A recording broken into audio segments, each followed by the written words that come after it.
Here's our reflow oven. This reflow oven has an LCD touchscreen here on the outside that is used as our user interface. If we look on the inside here, we have a thermocouple, and that gives us the needed information to control the temperature of our oven.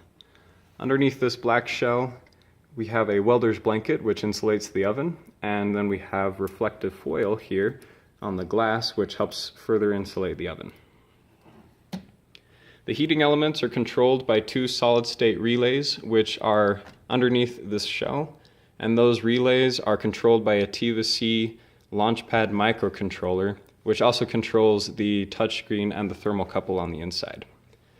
Now, when we start up the reflow oven, we are brought to this screen. There are 4 profiles which are pre-configured on the reflow oven.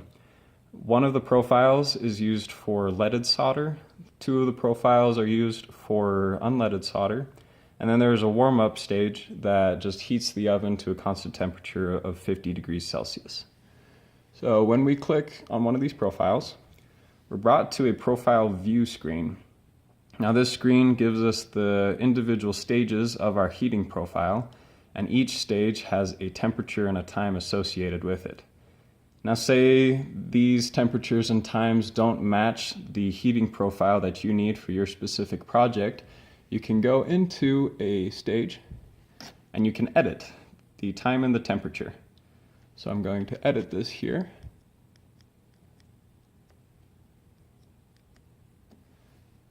Now you can either save your changes or cancel, and canceling will go back to the pre-configured temperatures and times. I'm going to save here, and you can see my changes are now written here in stage 1.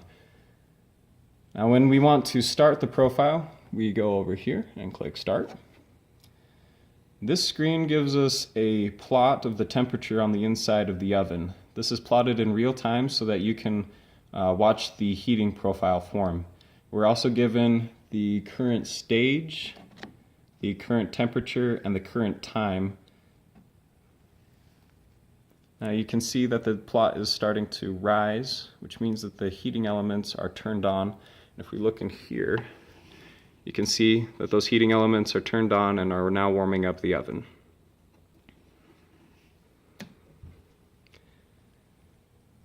If for some reason you have to cancel the heating profile, there is a cancel button which will turn off the heating elements and restart the reflow oven. And now you can see that the heating elements are turning down.